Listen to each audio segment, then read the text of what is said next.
네, 이어서 기자회견 취지의 배경에 대해서 윤순철 사무총장님께서 말씀해 주시겠습니다.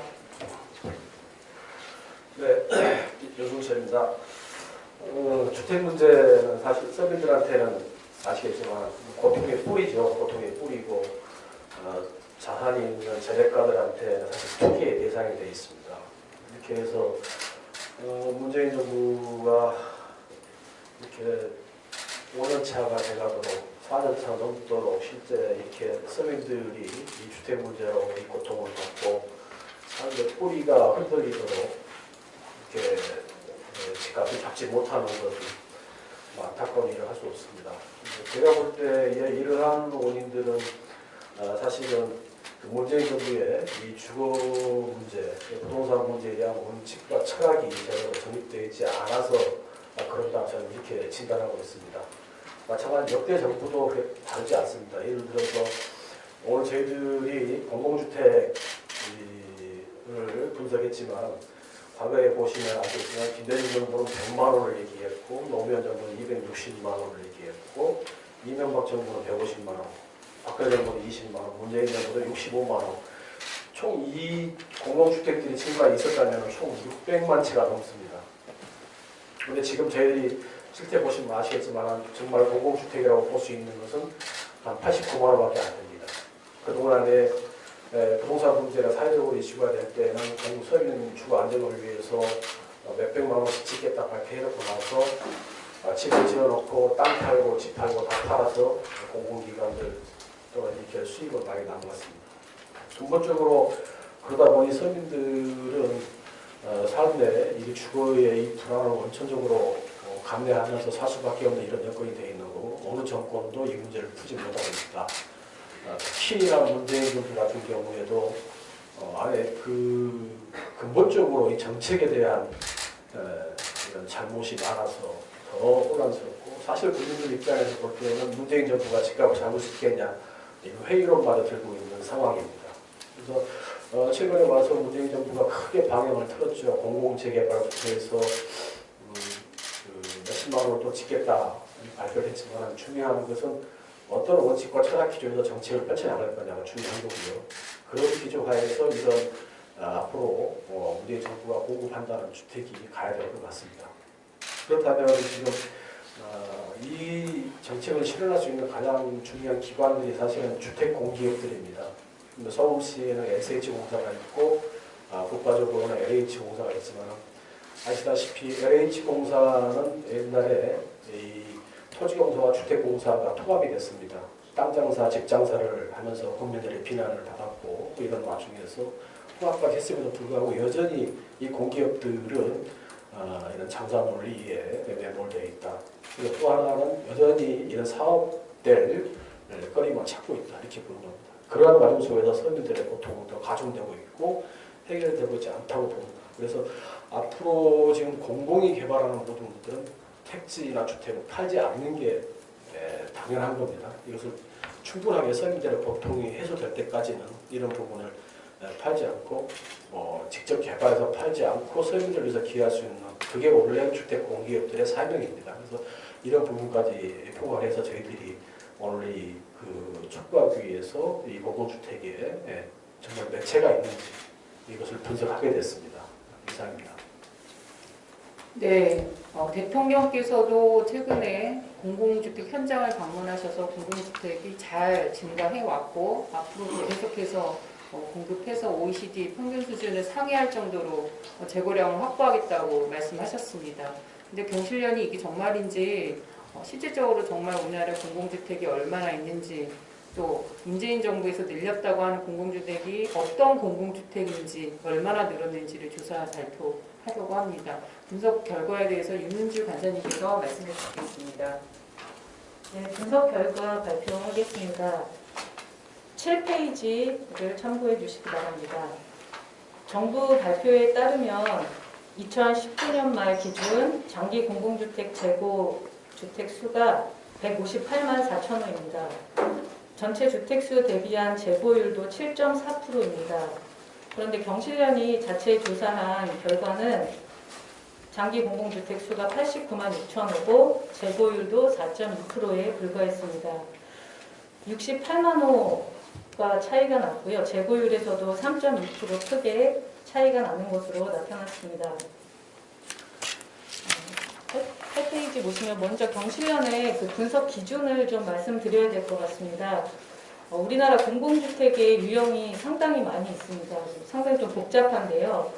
경실련은 그 영구임대, 50년 임대, 국민임대, 저희들이 흔히 이제 알고 있는 전형적인 저렴한 임대료로 장기간 거주할 수 있는 공공주택과 2007년도에 오세훈 시장이 서울시장할 때 도입했던 장기전세 제도, 그러니까 공공이 직접 짓거나 민간 아파트를 사들여서 최장 20년 동안 장기로 전세를 주는 그런 제도인데요.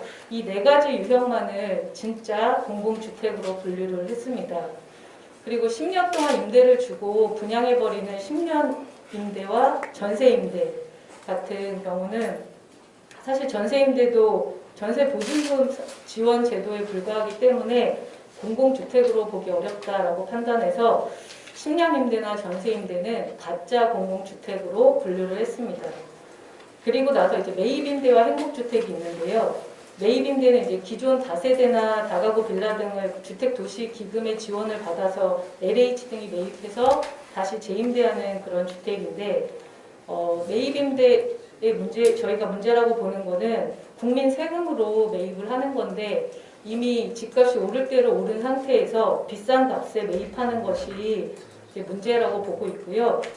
국민적 합의를 통해서 집값이 아주 대폭 하락한 상황이거나 국가의 잘못으로 문제가 발생했을 때 매입을 하는 것이 바람직하다고 생각하는데 지금 현재는 그렇게 운영되고 있지 않기 때문에 매입임대도 진짜 공공주택으로 보기는 어렵다라고 생각해서 짝퉁 공공주택으로 분류를 했습니다. 행복주택은 박근혜 정부 때 도입이 된 제도인데 임대 기간이 6년에서 10년에 불과합니다. 그리고 임대료가 높다는 점이 좀 문제인데 저희가 별초한 표 6에도 표를 넣었지만 강남 세곡의 국민임대를 기준했을 때는 18평 기준 보증금이 2,832만 원이고 월 임대료는 24만 원이었습니다. 근데 은평구 녹번의 행복주택은 같은 18평 기준 보증금이 1억 1,228만 원이고 월 임대료는 37만 원으로 국민임대와 비교했을 때 월등히 높은 임대료를 부담해야 하는 상황입니다. 따라서 행복주택도 거주 기간이 짧고 높은 임대료 등을 고려했을 때 진짜 공공주택이라고 분류하기 어렵다고 판단해서 짝퉁 공공주택으로 분류했습니다. 9페이지 참고해 주시면요. 2016년 말부터 2019년 말까지 유형별로 공공주택 재고 현황을 살펴봤습니다.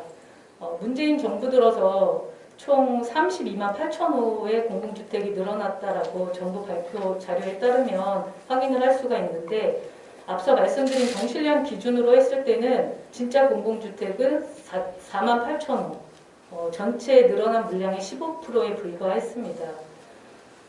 유난히 이제 가짜 공공주택 같은 경우 16만 5천 호로 전체 물량의 50%를 차지했고요. 짝퉁 공공주택도 11만 5천 호로 전체 물량의 35%, 85%가 이제 가짜와 짝퉁으로 채워져 있는 것을 확인할 수 있었습니다. 정부는 2017년, 2020년 계속 주거복지 로드맵 발표하면서 정부가 이만큼 늘렸고 또 앞으로 늘려갈 것이다라고 발표를 하고 있고요. 부동산 대책을 발표하면서 중간중간 장기주택 공공 재고율이 OECD 평균인 8%를 달성했다.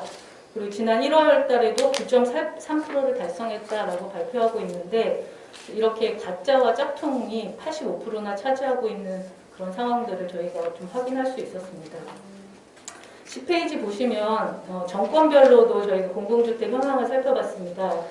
역대 정부의 장기 공공주택 실적은 이명박 정부가 30만 호로 가장 많이 공급을 했습니다. 그 다음으로는 노태우 정부가 19만 호 공급을 했고 가장 적게 공급한 정권이 김대중 정부로 4만 4천 호를 공급했습니다. 네, 근데 어쨌든 노태우 정부 이후로 지금까지 정권마다 공공주택 공급 계획을 세웠지만 제대로 이행한 정부가 하나도 없었습니다. 이제 표 3은 재고 현황 기준이고요. 저희가 표 4에 보시면 사업 승인 기준으로도 살펴봤는데요. 사업 승인 기준으로는 노무현 정부가 국민임대 47만 호로 가장 많았습니다. 그 다음은 이명박 정부가 25만 호 승인을 했고 노태우 문재인 정부가 19만 호, 17만 호 순으로 뒤를 이었습니다. 사업을 승인하고 착공 기간 한 5년 정도 감안하면 다음 정권에서는 입주를 해야 되는데 사업 승인 실적과 재고량에도 차이가 많았습니다. 노무현 정부에서 47만 호 승인했지만 이명박 정부 재고량은 30만 호에 불과했고 이명박 정부도 25만 호 승인했지만 박근혜 정부 재고량은 10만 호에 그쳤습니다. 사업 승인 물량만 늘어나고 재고량은 늘지 않는 것은 정부가 숫자를 부풀려 국민에게 보여주기 식으로 공공사업을 추진하고 있다라고 보여집니다. 마지막으로 이제 공공주택이 어느 지역에 많은지 좀 살펴봤는데 경기도에 가장 많은 공공주택이 있는 것으로 나타났습니다. 경실련 기준으로 전체 89만 호 중에 25만 호가 전국 공공주택의 28%가 경기도에 있었습니다. 그 다음이 서울이 21%로 높았고 나머지 지역이 대부분 5% 이하 수준이었습니다. 가장 적은 지역이 제주와 울산으로 1만 호 수준으로 1%였고요. 권역별로는 서울, 경기, 인천, 수도권 지역에 53%가 있어서 비수도권 전체를 합친 것보다 많은 것으로 나타났습니다. 지역별 공공주택 수를 인구수, 가구수와도 좀 비교를 해봤는데 이 내용은 별점표 8을 참조해 주시면 될 것 같습니다. 현재 이제 공공주택 비율로도 좀 확인할 수 있는 것이 수도권에 많이 집중돼 있다라는 것인데요. 정부가 최근에 이사 대책도 그렇고 작년에 8사 대책에서도 그 수도권의 공급 예상 물량만 지금 188만 6천 호입니다. 수도권 대규모 물량 공급이 과연 지금도 가뜩이나 심화된 수도권 집중을 더 조장하고 지역 균형 발전과도 역행하는 것이 아닌가라고 좀 우려가 되고요.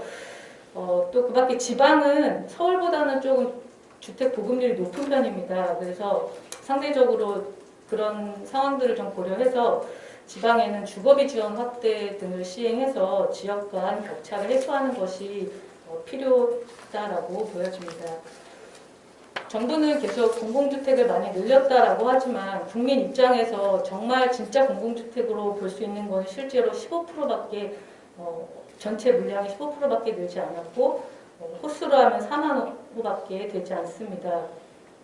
장기 공공주택을 늘리기 위해서는 공급 정책을 획기적으로 개선해야 됩니다.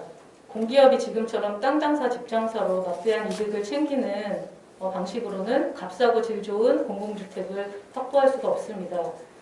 위례, 마곡 등과 같은 강제 수용한 그런 땅을 민간에게 매각하는 것을 중단하고 용산 정비창이나 강남 서울 의료원과 같은 국공유지들을 공공이 직접 개발해서 토지는 공공이 보유하고 건물은 분양하는 방식으로 공공주택 정책을 시행할 것을 정부에게 촉구하며 발표를 마치겠습니다. 네, 이어서 정실련 기자님 분석 결과에 대한 추가 설명을 김원용 본부장님께서 말씀해 주시겠습니다. 예, 저희가 오늘 이런 기자회견을 한 거는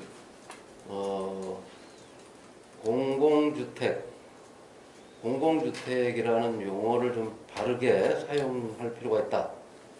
공공주택이란 뭐냐?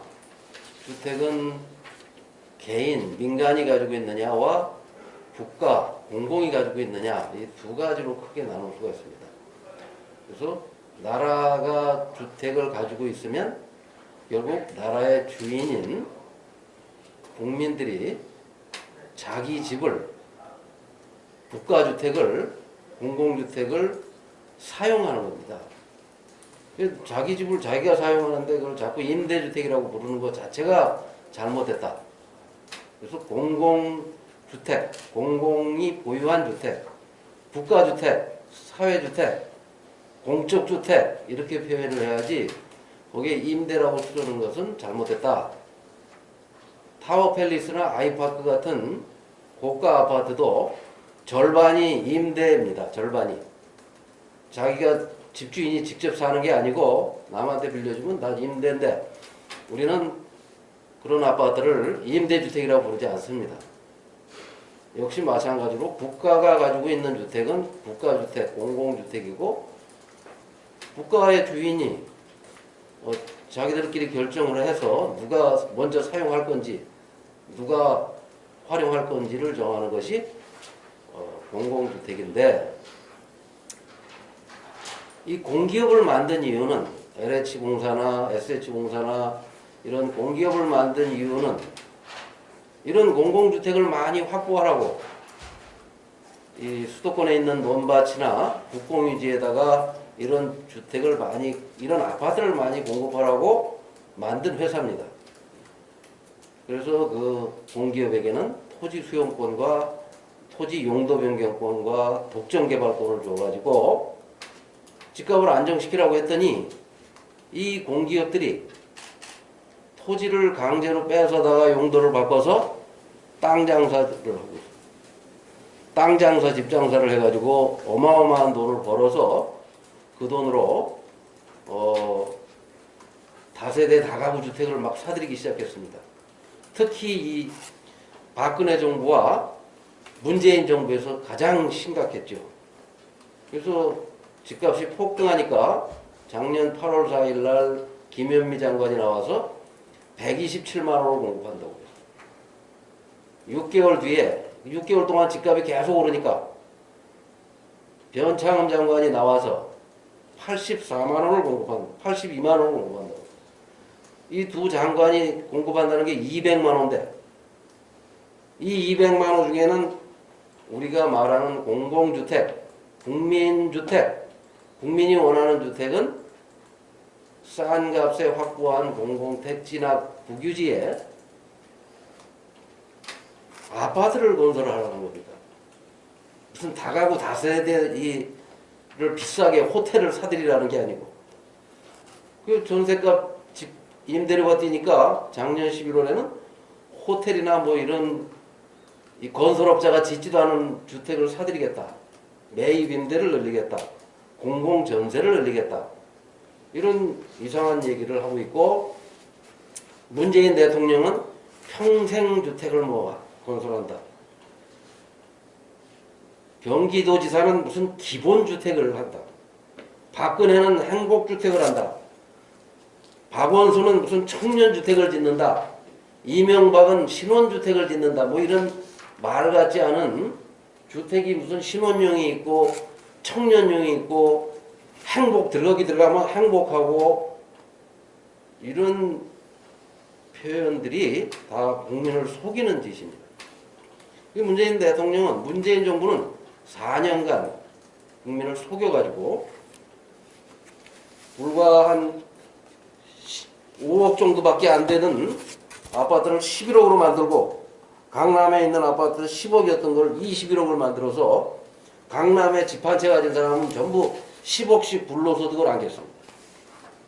꽁돈을 10억씩 안겨가지고 강남에 한 40만 채 되는 아파트가 전부 다 10억씩 올라서 400조가 올랐어.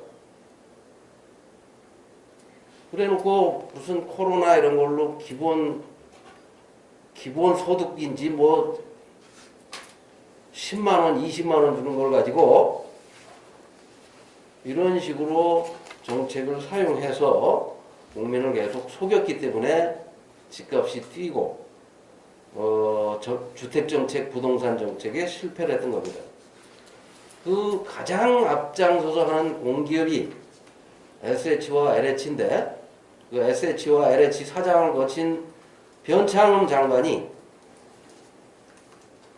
SH에 있을 때 공공 분양을 2,500가구 했고 공공주택을 5,000가구도 건설하지 않은 사람이 장관이 돼가지고 되자마자 무슨 80만 원을 공급한다고, 어디다 공급할지도 모르는데 어떤 주택을 공급할 건지도 모르고, 그래서 경실련은 이 공기업을 해체하든 국토부가 제 역할을 하고 있는지를 치밀하게 검토해서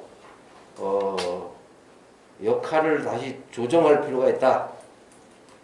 더 답답한 거는 50일도 안 나, 40일도 안 남은 서울시장 후보들이 내놓은 공약을 보면 여당도 국민이 원하는 공공주택, 공공아파트를 공급할 계획이 거의 없고 야당 역시 마찬가지고 여당 대표하고 있는 사람은 4년 동안 총리와 여당 대표를 하면서 집값을 끌어올렸고 야당 대표는 있으나마나한 사람들이 앉아가지고 헛공약만 내놓고 있고 차기 대권 주자라는 사람들은 국민이 도대체 알아먹지도 못하는 그런 주택 정책만 얘기하고 있고 지금 현실이 이렇기 때문에 영실련은 금년에 작년보다 더 많은 이 부동산 문제와 주택 문제의 실태를 국민들께 알리기 위해서 더 많은 노력을 하겠습니다. 이상입니다. 네, 경실련은 올해 더욱더 공기업의 고장난 공급 주택 정책에 대한 실태를 좀 더 시민들에게 제대로 알려드리고 대안을 촉구하는 데 집중해서 활동을 해 나갈 예정입니다. 예, 오늘 기자회견 이것으로 마무리 짓겠습니다. 감사합니다. 고생하셨습니다.